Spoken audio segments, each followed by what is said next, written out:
My mother's tendons in her hands and feet were cut, and she was thrown into a goblin lair. After being tormented by over 1,000 goblins, she was forced to give birth to me. Although childbirth had drained all her strength, I could still see intense hatred and revulsion in her eyes.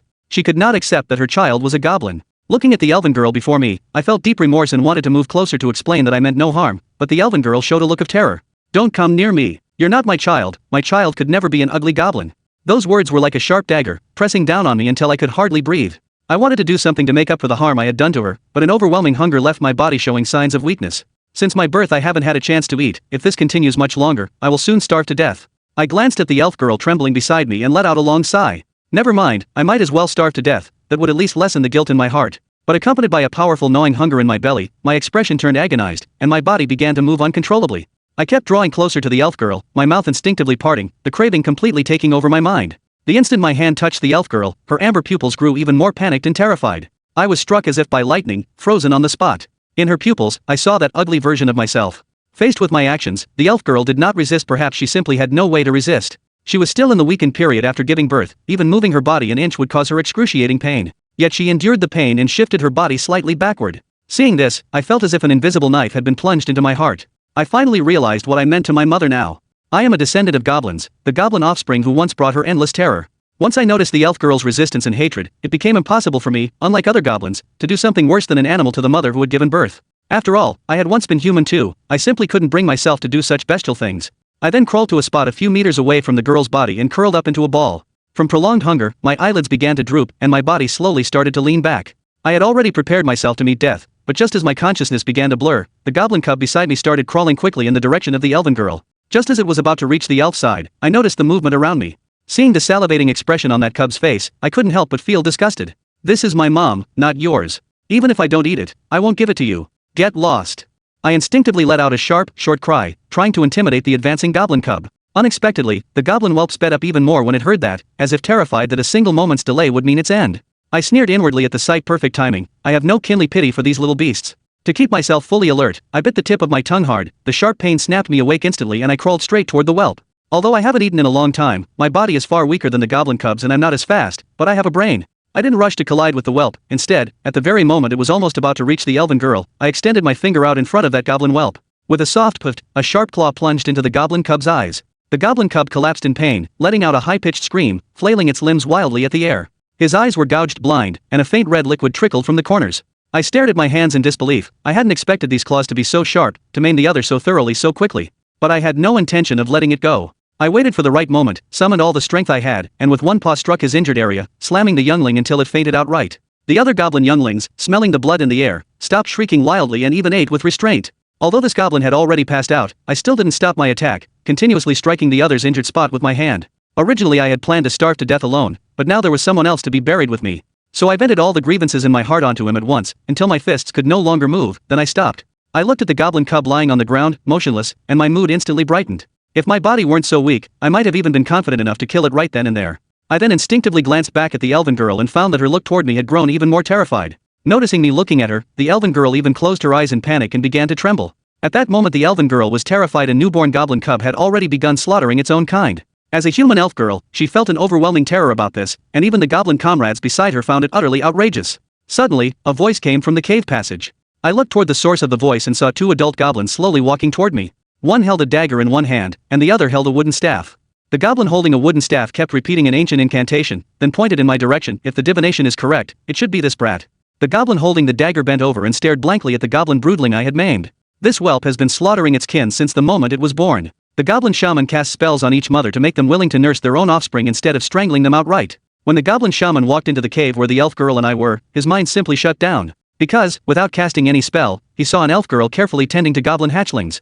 When the elf girl saw a goblin approaching her, she froze in place, the gentle expression on her face instantly filled with boundless hatred, like a tiger about to pounce. The shaman awkwardly scratched his head and turned to leave in embarrassment. He couldn't be bothered to think further and hurried off toward the next cave. 2.5 months passed in the blink of an eye. Because goblins grow quickly, and thanks to the elf girl's careful instruction, I can now barely walk on my own. During these days the elf girl poured all her effort into caring for me, coaxing me to sleep, cleaning up my waist, and even teaching me to speak. Although sometimes clumsy, she still did almost everything that other new mothers could do. In the end she chose to accept me. Even though my appearance and aesthetic bear no relation to the elves, and I'm just an increasingly ugly goblin whelp, she still took very good care of me. Out of gratitude for the elf's careful care, and relying on the mature mind I carried over from my past life, I tried to minimize the pressure the elf girl felt in raising me as much as possible. At this moment, the elf girl seemed to regard me as her last spiritual consolation. If I died, the elf girl might collapse on the spot. It's not that I'm kind-hearted, I just can't bear to see a beautiful girl die. It's only because the elf did me a favor that I'm willing to play this mother and child game with her. Perhaps she knew this too. How could she possibly treat the brat of a goblin truly as her own child? She was probably only giving herself a reason to keep living. And I soon became accustomed to my identity as a goblin. Just as I was thinking about what I should do next, the elf girl began trying to teach me to speak. Because there was nothing in the cold, shabby stone cave, she could only sit on the ground and hold me in her arms. Beyond the warmth, I could feel my mother's reassuring heartbeat. Since my reincarnation, I had noticed that whether it was the goblin or elven language, although I could hear them without any problem, I couldn't master speaking them afterward. The elven girl's gentle voice interrupted my thoughts. She pointed to herself and smiled at me, saying, "Mama." The girl's amber eyes looked at me full of expectation. So it turned out that mama in Elvish has the same pronunciation. It seems that in most languages, the pronunciation for mother is similar. I tried saying mom to the elf girl, although my voice sounded like a drake's, I managed to get it out in the end. The elf girl's heart filled with joy when she heard it, and she showed a smile she had never shown before. So I said it once more, Mom. The elf girl stroked my head and said in a gentle tone, "Child, you're wonderful." I still can't get used to the girl addressing me in the tone one uses with a baby. In my previous life I may have even been older than the elf.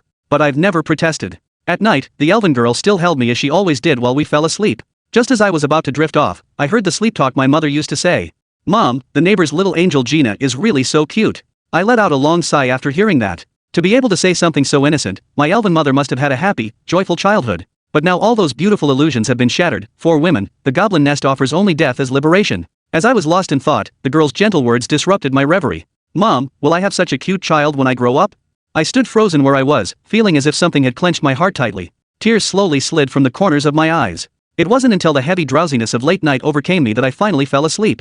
In the days that followed, I learned from the low-ranking goblins who delivered food and water that this goblin lair did not contain only these few women, but hundreds upon thousands of women. They were locked up in different places, and their task was to breed with the goblins until they died. To keep the breeding machines from wearing out too quickly, the goblins did their best to prevent them from getting sick. After all, raiding other demi-human races to replenish their slave stock carried great risks.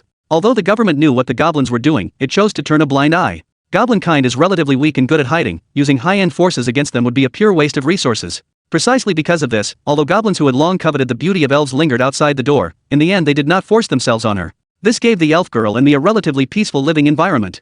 But the peaceful life didn't last long. Once the elf girl recovered her period, she would be dragged off again to start the next round of breeding. Out of a desire to repay her kindness, I naturally was also helping to think of a plan. At that moment, the low-level goblin bringing food stared at the elf girl and grinned lecherously. "From your batch, 2 already have pups."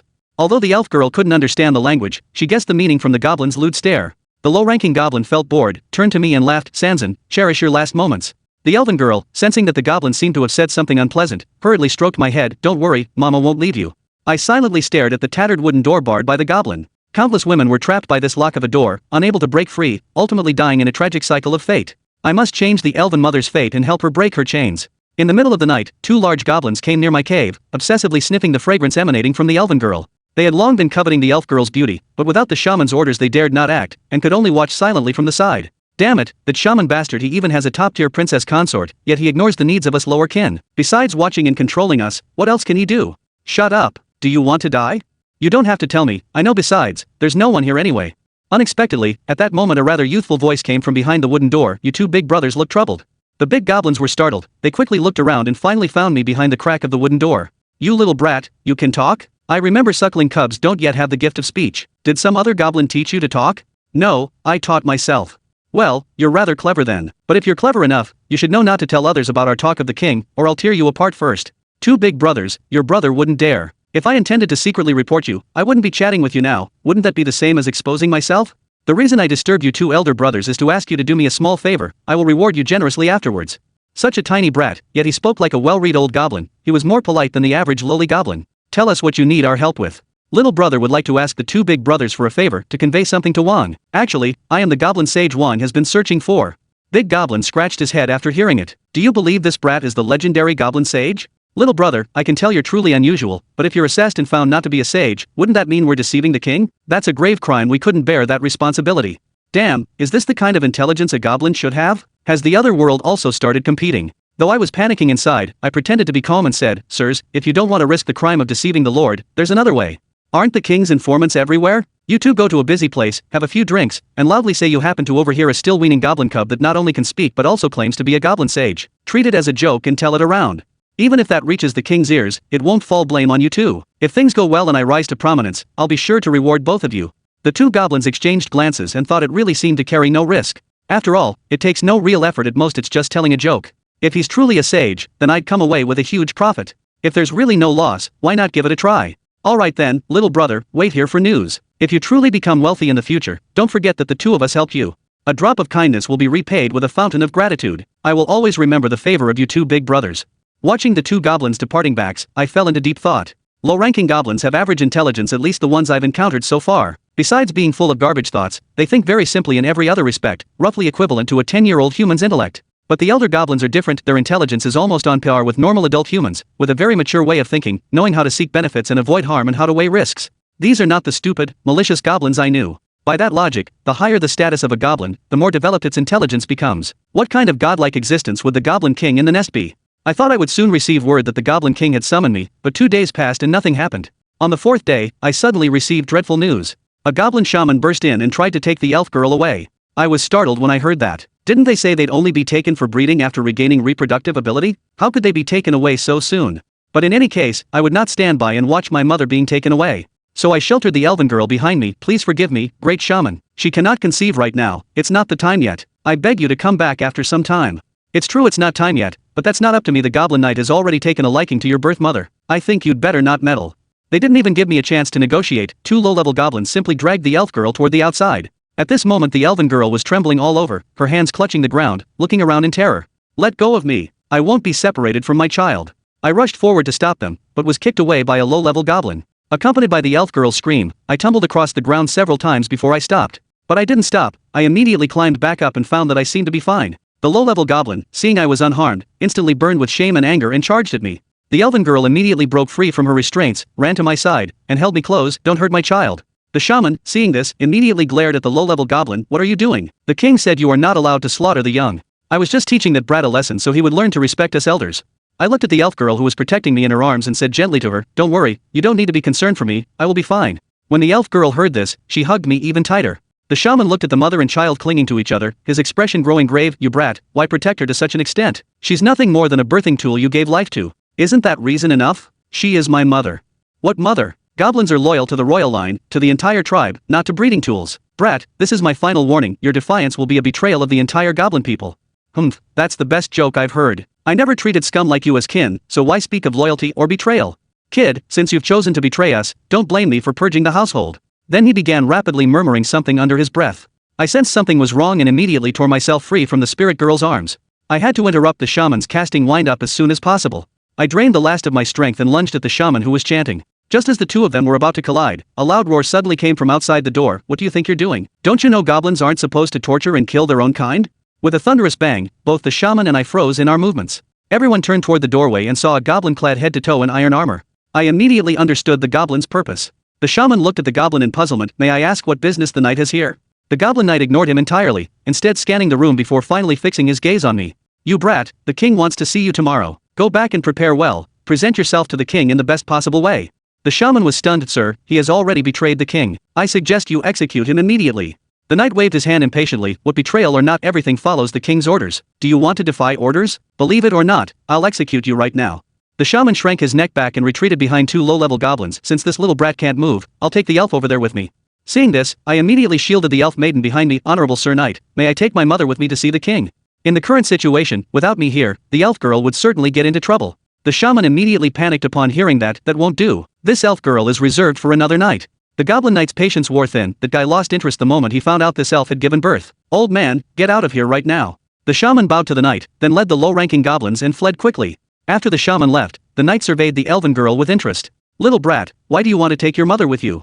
Before I could answer, he suddenly snapped his fingers and said, I get it, you like this kind of flavor, right? If you really are a goblin sage, then everything's fine. Don't worry about one mom, you could adopt 10 more moms with no problem. After saying that, the knight turned and walked away. When the knight walked away, the elven girl let out a long sigh of relief and held me tightly in her arms. But he couldn't say it out loud, so I gently patted his back and whispered in Elvish, Mama, it's okay now. You don't have to worry about being taken by goblins anymore, and you won't have nightmares again.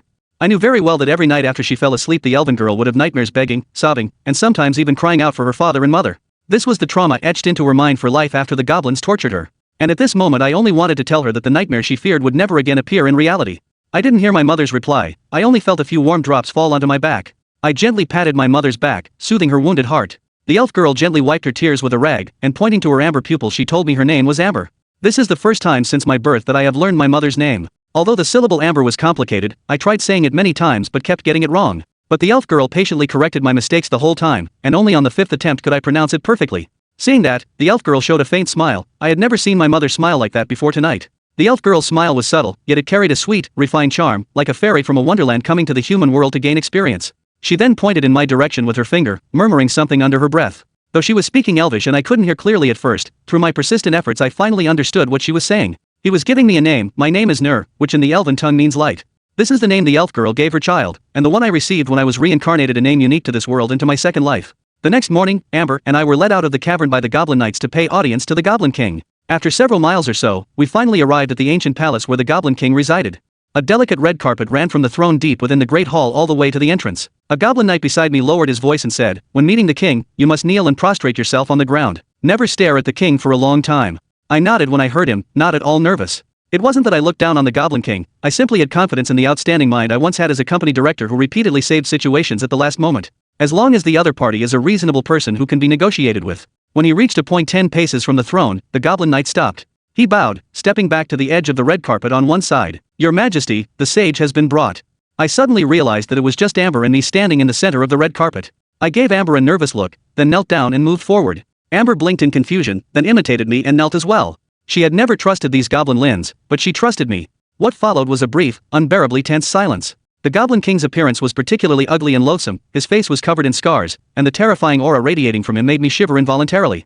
My peripheral vision noticed that Amber also dared not look him in the eye, her small frame trembled slightly. This was probably not an ability the Goblin King had specifically used against me, but rather an inherent high-rank species suppression that came with him. The Goblin King turned his head to look at me and said, "Child, you claim to be a sage." "Yes, but not entirely, because the minister is actually an impostor posing as a sage." A considerable commotion erupted inside the main hall, the goblins' murmurs rising one after another. Juan casually raised his hand, and the hall fell again into a death-like silence. My eyes met the Goblin King's sharp gaze, a chill ran through me, but I did my best to steady my nerves. Reporting to my king, though my actions may seem disrespectful, I had no choice. I possess much knowledge but do not know how to serve your majesty, which is why I resorted to this desperate measure. If I have offended you, I am willing to accept punishment. The other goblins in the hall fell into silence upon hearing this. Is this really something a few months old brat should be saying? Even if not a goblin sage, this ought to be a newly born, defiant species. Indeed. Though you are still young, you are eloquent, I can see when you claim genuine skill, you are not merely boasting, but you needn't trouble yourself, the bunch below are too stupid to understand. Please continue. My king, with due respect. Along the way I observed your subjects and army mainly use cold weapons or magic, I did not find cannons or firearms. I wonder if the king is interested in firearms. What is that thing? I've seen human armies use cannons to bombard fortresses, but I don't know where such things come from. Do you mean you know how to make them? That is correct. But to power cannons, the most important thing is gunpowder, and your realm does not lack the materials to make it. On the way here I observed the cave walls crusted with abundant saltpeter, and also detected a faint acrid smell of sulfur. Mix that stuff with sulfur and charcoal in the right proportions, and you can make the most primitive gunpowder. I do indeed have 4 cannons in my collection, seized from humans in earlier years. If I entrust them to you, can you have the garrison using cannons in a short time? If nothing goes wrong, it should be ready in about 2.5 months. The Goblin King smiled with satisfaction. Child, where did you learn these things? Tell my king, I knew these things naturally from the moment I was born.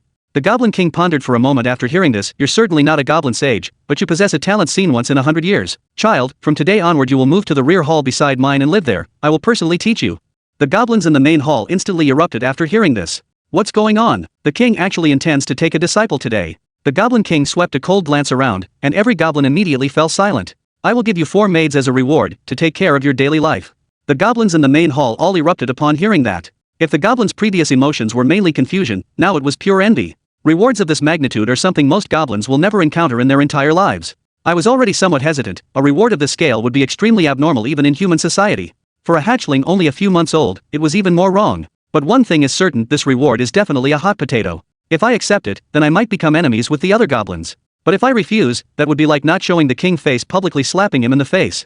After much careful consideration, I solemnly said to the king, I can never repay your kindness, and I am deeply grateful, but please allow me to decline the reward. My king frowned after hearing that. Then tell me what your request is. I would like to request that elf maiden take care of me.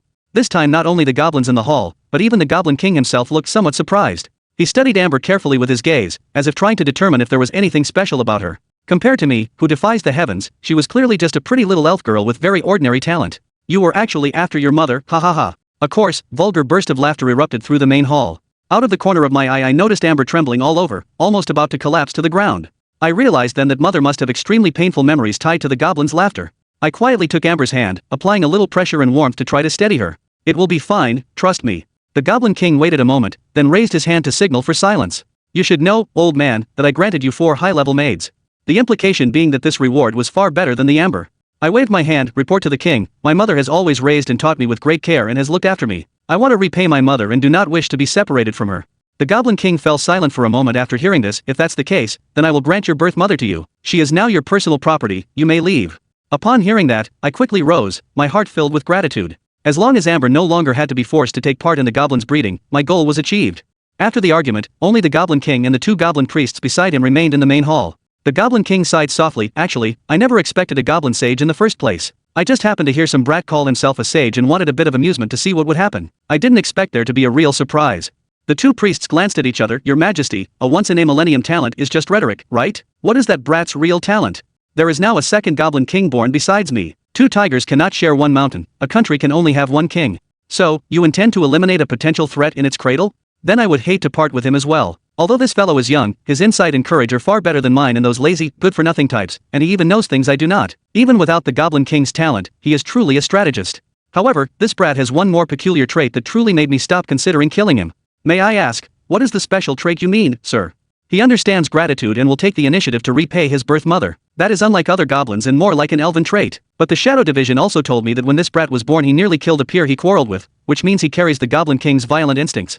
Who would have thought 2 totally opposing extremes would both appear in one cub? Don't you find that interesting? The priest, enlightened, said, My lord, do you mean that if treated well he won't betray you? That's roughly the idea. That brat's talent will in the future rival mine, and he knows how to be grateful, which means he will be absolutely loyal. Coupled with a sharp mind and a stash of mysterious knowledge, he will definitely be able to lead the Goblin clan to glory.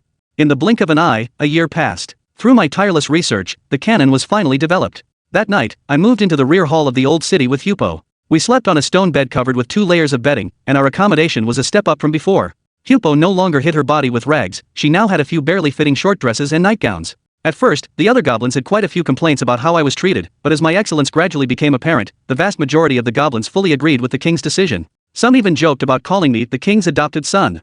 But one low-level goblin with a blind right eye was filled with murderous intent toward me. And that one-eyed goblin was actually the same one who once snatched my milk. He had been miraculously saved from near-fatal injuries by the timely treatment of a shaman. Because he had only one eye, the goblins habitually called him One-Eye. His fear of me was etched deep into the recesses of memory, accompanied by a searing anger and hatred. When One-Eye saw that I not only suffered no punishment but was even favored by the king, his intense hatred became all the more obvious. But One-Eye thought he was hiding it well, he never confronted me openly, and you could even say we were superficially friends. He was always waiting in the dark for an opportunity, waiting for a chance to ambush me and turn the tables. He wanted to render me incapable of fighting, and then watch as he raped my elf mother. But what he did not expect was that I had actually noticed him long ago. So I found the Goblin King. Your Majesty, do you remember when I blinded a goblin's eye when I was little? Of course I remember. What about him? The goblin whose eye I blinded was mocked by the others for missing an eye. I suspect he intended to kill me. Do you want me to kill him myself? No need to trouble yourself, my king. I only want to ask if I may do it myself when the time comes. Wang frowned when he heard this. You cannot take the initiative to attack your own kind, even if you are my favorite student. If you truly lay hands on him, I will not lessen by a single bit the punishment you deserve unless he betrays me. I put on a look of disappointment, but inside I was extremely excited. Wanting him to betray isn't that easy? Just sow discord between them. So I made up an excuse to leave the palace and went alone to the goblin lair where One-Eye was. At this moment Cyclops is talking with a goblin beside him. One-eyed little brother, didn't you have an eye blinded by the king's adopted son when you were born? Don't you hate him? Upon hearing that, the one-eyed man suddenly felt his brain shrink.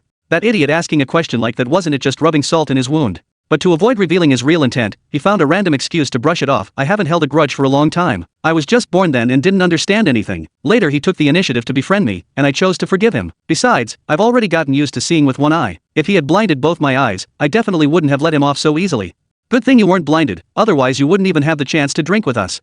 Just as a few goblins were chatting enthusiastically, a voice both strange and familiar suddenly rang out nearby. Honored elders, how can drinking be without snacks? I specifically brought some to liven things up for you. The one-eyed man frowned after seeing me, the wine on his breath was almost completely sobered. The Goblin King's favorite adopted son who had somehow seated himself among them was holding a bowl of roasted pork. Although the goblin nest also kept livestock like pigs and sheep, low-ranking goblins rarely got to eat meat, so this group of goblins didn't bother with me. Each grabbed a slab of sizzling, oil-dripping roasted pork, sprinkled on a little salt, and began crunching away. Many goblins were eating with great relish, only the one-eyed fellow looked troubled. Damn, I can't make a scene with these beasts now, it's not the right time for a backstab. So he quickly adjusted his expression, isn't this one of the king's big favorites? What brings you here today? I've been pretty free lately, no one to chat with, so I thought I'd drop by. Actually, if we're talking about my current status, I have to thank you, Brother One Eye, without you I really wouldn't have reached where I am now. When the other goblins heard there was something to eat, they immediately pricked up their ears, afraid of missing anything. Cyclops paused, not understanding what I meant. Brother, what do you mean by that? I waved my hand. Do you remember when we were born just over a year ago? At that time I accidentally gouged out one of your eyes. Upon hearing this, Cyclops felt 1,000 curses run through his mind. Damn, you had the nerve to do that back then, and now you're scared. Though the one-eyed could only roar inwardly, he still put on a very magnanimous face. It's fine, it's fine. We were young then, it's been a long time and I don't care anymore. Actually, it wasn't because I pretended to be a goblin sage that the king decided to summon me, he had noticed me as soon as we were born. When the goblins heard this, their pupils instantly widened, as if they'd heard some earth-shattering secret. They hadn't expected to gain an unexpected surprise from coming to drink today. The low-class goblin, belching from the alcohol, scratched his head. Could it be that it was your fight with One Eye that drew the king's attention? Yes. At that time the king secretly tested me and found that although I had some talent, it wasn't enough to warrant his personal instruction, but my ability to gravely injure members of my own kind drew the king's attention, because such things are extremely rare in the history of goblin lairs. Therefore he felt I had potential worth cultivating that went beyond mere surface talent. The underlying implication of this passage is that if the winner isn't me but One Eye, then One Eye would obtain my current position and resources. By using One Eye as a stepping stone, I was able to receive the special treatment I have today. This was fine for the goblins watching, because they weren't the unlucky one being stepped on and didn't have to empathize. But it's different for One Eye. That guy had one eye blinded, and the person who hurt him not only escaped punishment but even used it to rise rapidly. If this had happened to an ordinary low-ranking goblin, they would have already flipped out and overturned the table. But the one-eyed did not, he was very tolerant. Although he felt his blood pressure rising sharply now, he ultimately chose to hold it in, because this was not the time to lose his temper. Brother, you're being too self-deprecating. Even if it was indeed our fight at the start that caught the king's attention, your subsequent status and accomplishments still entirely depend on your own ability. The low-ranking goblins beside him also chimed in. Yeah, if it weren't for you, Sage, inventing the cannon, how could you have earned the king's favor? I let out a long sigh. You all don't know the whole story, these things aren't really my credit. But what I'm about to say may involve the king's secrets, so you must promise to keep everything I say next to yourselves. Upon hearing that, the onlookers stopped drinking and stopped eating meat. They all pricked up their ears to listen. After the goblins had all given their assurances, I slowly spoke. Have you ever wondered why the king and those high-ranking goblins seem to know so much more than we do? Because they're just born with better talents than the low-ranking goblins? No, I can tell you that every goblin under the king, when they were born, had no more talent than we did. If the king only focused on cultivating the few naturally gifted goblins, their numbers would never be able to sustain this vast underground kingdom. The real reason is that the king found a batch of demon fruits over in the demon realm. Anyone who eats a demon fruit gets a dramatic boost in intelligence, strength, and other abilities, gaining an exclusive talent of a high-ranking goblin. For example, the reason I can build cannons is because I ate one of those fruits.